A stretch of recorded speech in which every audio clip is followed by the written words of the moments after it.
Dear Esther, and the waves always at my ankles, I felt as though everything had conspired to this one last shipwreck.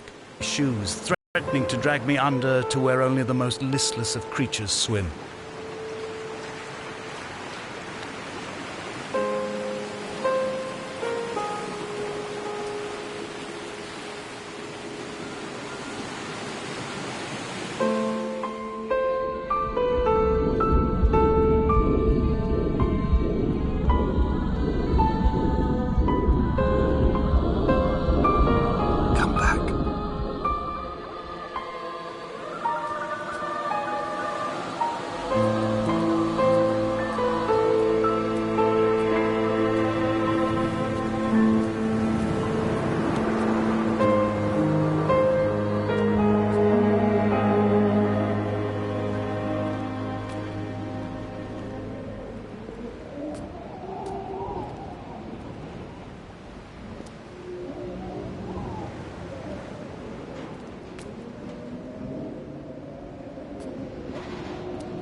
Donnelly reported the legend of the hermit, a holy man who sought solitude in its most pure form.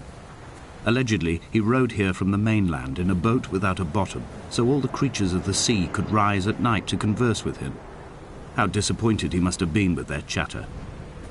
Perhaps now, when all that haunts the ocean is the rubbish dumped from the tankers, he'd find more peace. They say he threw his arms wide in a valley on the south side, and the cliff opened up to provide him shelter. They say he died of fever 116 years later. The shepherds left gifts for him at the mouth of the cave, but Donnelly records they never claimed to have seen him. I have visited the cave and I have left my gifts, but like them, I appear to be an unworthy subject of his solitude.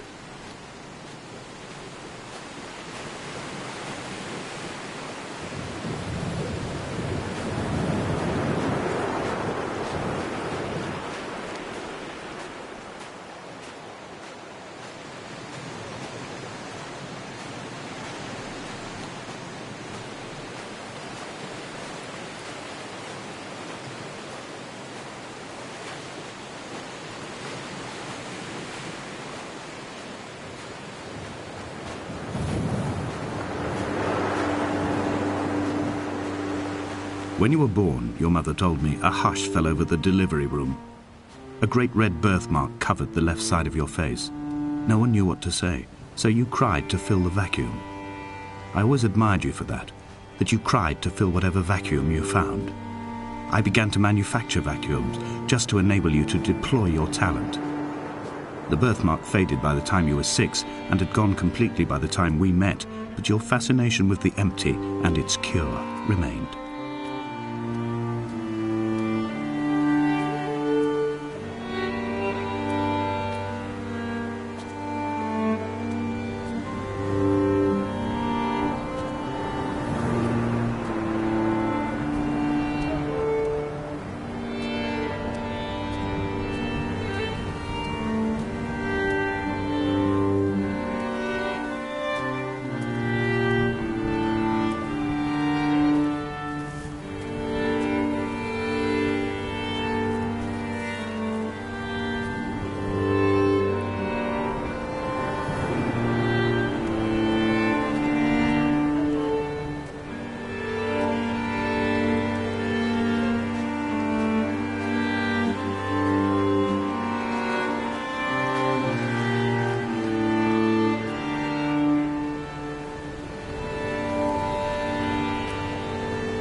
Dear Esther, I found myself to be as featureless as this ocean, as shallow and unoccupied as this bay, a listless wreck without identification. My rocks are these bones, and a careful fence to keep the precipice at bay. Shot through me caves, my forehead a mount. This aerial will transmit into me so. All over exposed, the nervous system, where Donnelly's boots and yours and mine still trample. I will carry a torch for you. I will leave it at the foot of my headstone. You will need it for the tunnels that carry me under.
The mount is clearly the focal point of this landscape. It almost appears so well placed as to be artificial. I find myself easily slipping into the delusional state of ascribing purpose, deliberate motive to everything here. Was this island formed during the moment of impact? When we were torn loose from our moorings and the seatbelts cut motorway lanes into our chests and shoulders, did it first break surface then?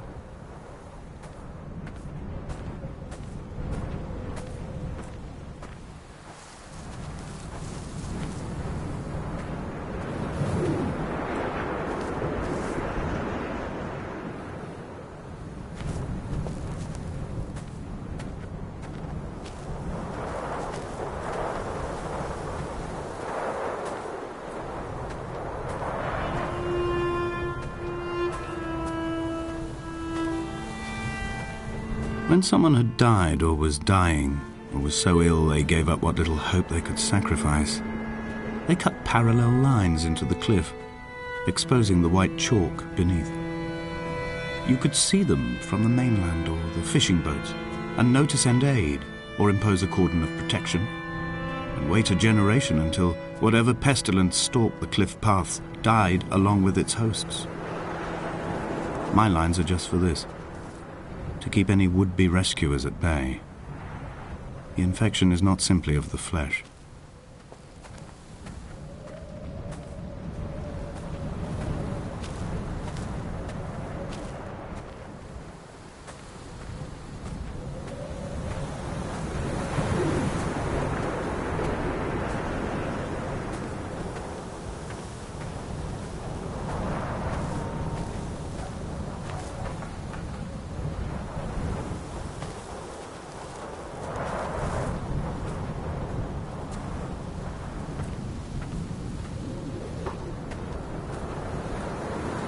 We are not like Lot's wife, you and I. We feel no particular need to turn back. There's nothing to be seen if we did. No tired old man parting the cliffs with his arms. No gifts or Bibles laid out on the sand for the taking. No tides turning or the shrieking gulls overhead. The bones of the hermit are no longer laid out for the taking. I have stolen them away to the guts of this island, where the passages all run to black, and where we can light each other's faces by their strange luminescence.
Dear Esther, I met Paul.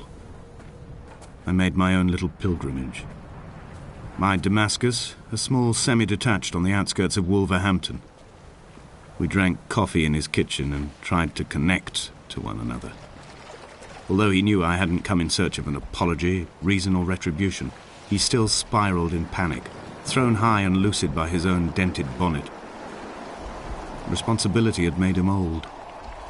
Like us, he'd already passed beyond any conceivable boundary of life.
I find myself increasingly unable to find that point where the hermit ends and Paul and I begin.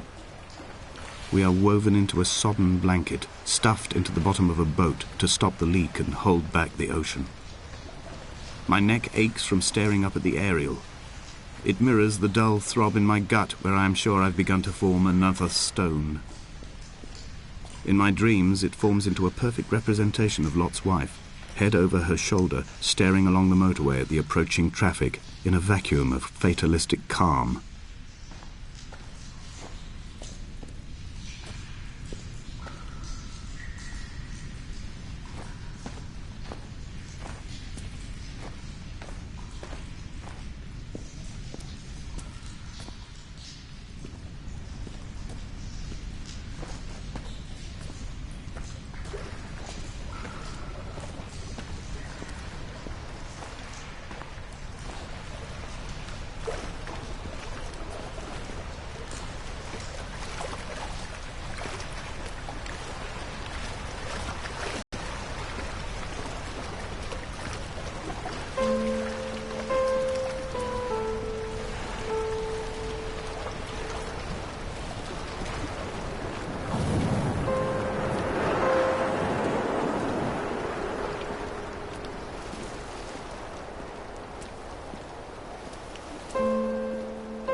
He still maintains he wasn't drunk, but tired. I can't make the judgment or the distinction anymore. I was drunk when I landed here, and tired too. I walked up the cliff path in near darkness and camped in the bay where the trawler lies beached. It was only at dawn that I saw the bothy and decided to make my temporary lodgings there. I was expecting just the aerial and a transmitter stashed in a weatherproof box somewhere on the mount. It had an air of uneasy permanence to it. Like all the other buildings here, erosion seems to have evaded it completely.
Dear Esther, I have now driven the stretch of the M5 between Exeter and Bristol over 21 times. But although I have all the reports and all the witnesses and have cross-referenced them within a millimetre using my Ordnance Survey maps, I simply cannot find the location. You'd think there would be marks to serve as some evidence. It's somewhere between the turn-off for Sanford and the welcome brake services. But although I can always see it in my rear-view mirror, I have as yet been unable to pull ashore.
There must be a hole in the bottom of the boat.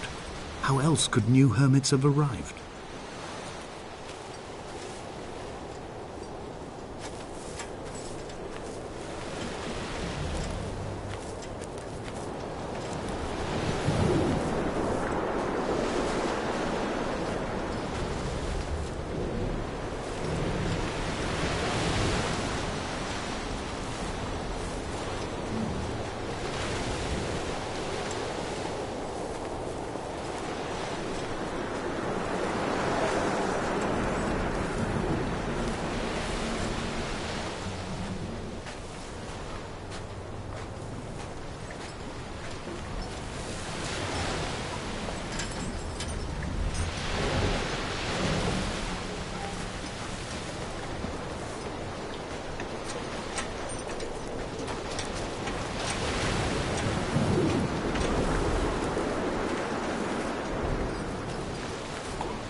I had kidney stones, and you visited me in the hospital.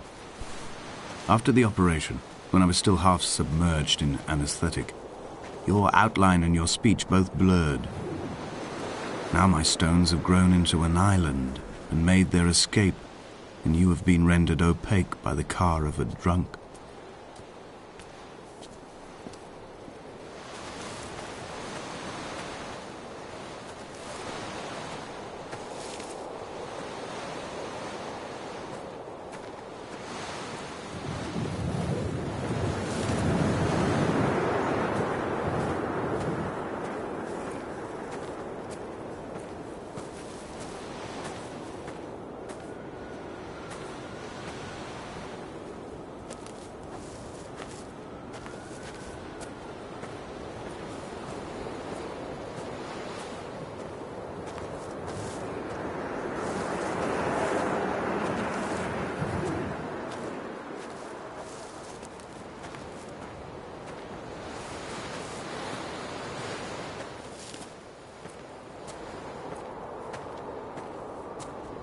When I first looked into the shaft, I swear I felt the stones in my stomach shift in recognition.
I've begun my ascent on the green slope of the western side. I've looked deep into the mountain from the shaft and understood that I must go up and then find the way under. I will stash the last vestiges of my civilization in the stone walls and work deeper from there. I'm drawn by the aerial and the cliff edge. There is some form of rebirth waiting for me there.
It's only at night that this place makes any sluggish effort at life. You can see the buoy and the aerial. I've been taking to sleeping through the day in an attempt to resurrect myself. I can feel the last days drawing upon me.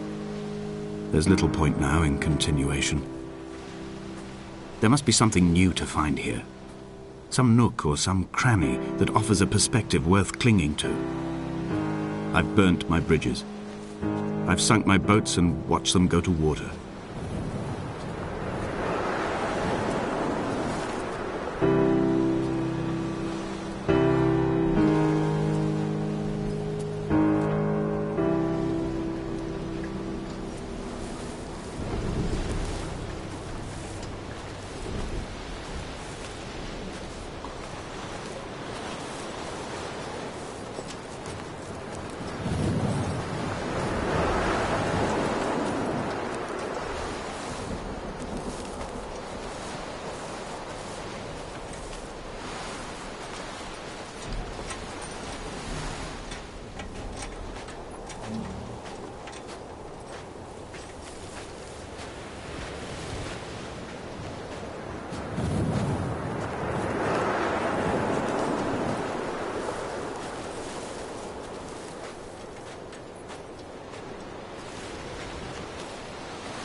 The bothy was constructed originally in the early 1700s.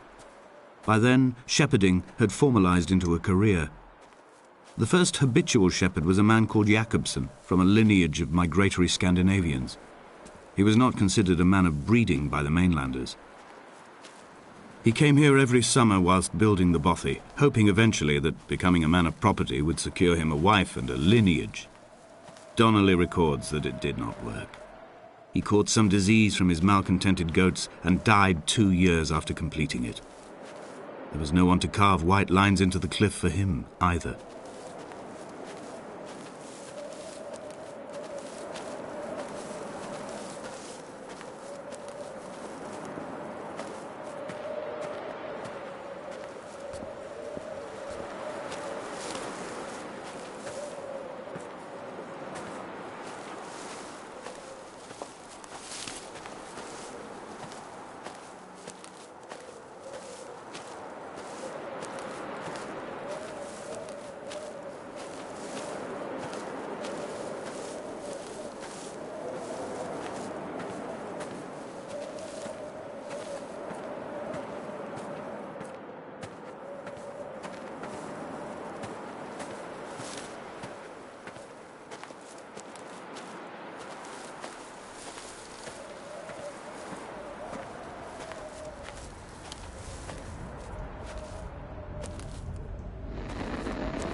My heart is landfill.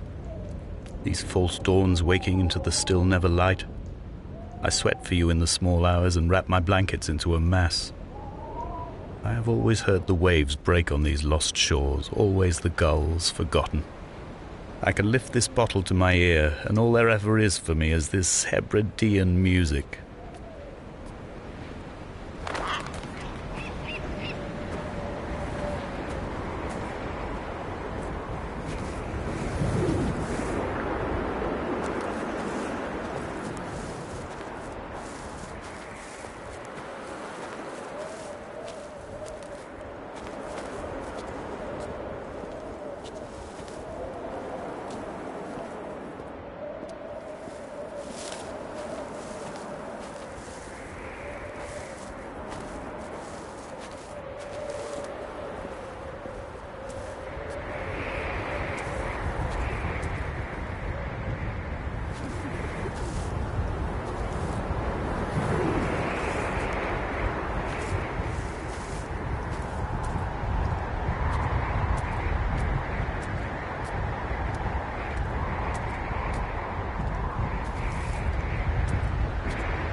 He left his body to the medical school and was duly opened out for a crowd of students 21 days after his passing.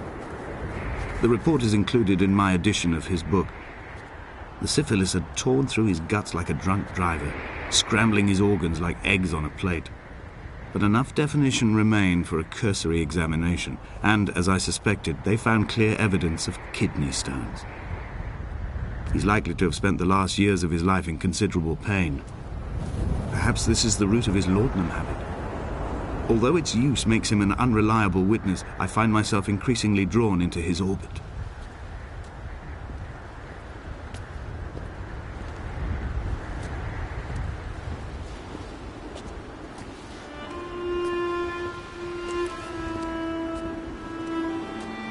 They found Jakobsen in early spring. The thaw had only just come. Even though he'd been dead nearly 7 months, his body had been frozen right down to the nerves and had not even begun to decompose. All around him small flowers were reaching for the weak sun. The goats had adjusted happily to life without a shepherd and were grazing freely about the valley. Donnelly reports they hurled the body in fear and disgust down the shaft, but I cannot corroborate this story.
Climbing down to the caves, I slipped and fell and have injured my leg.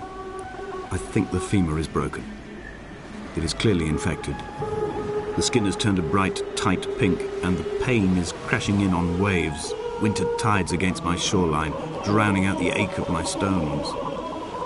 I struggled back to the bothy to rest, but it has become clear that there is only one way this is likely to end.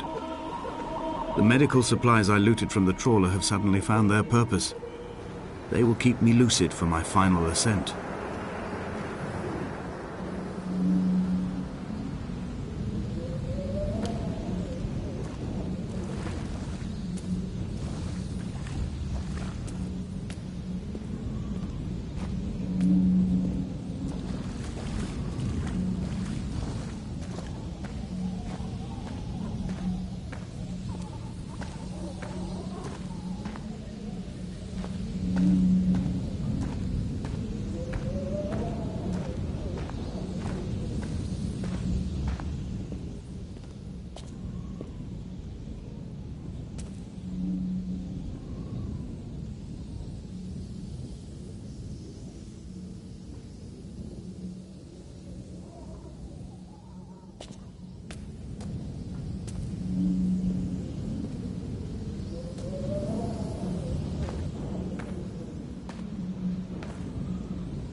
Donnelly's addiction is my one true constant. Even though I wake in false dawns and find the landscape changing, flowing inconstantly through my tears, I know his reaching is always upon me.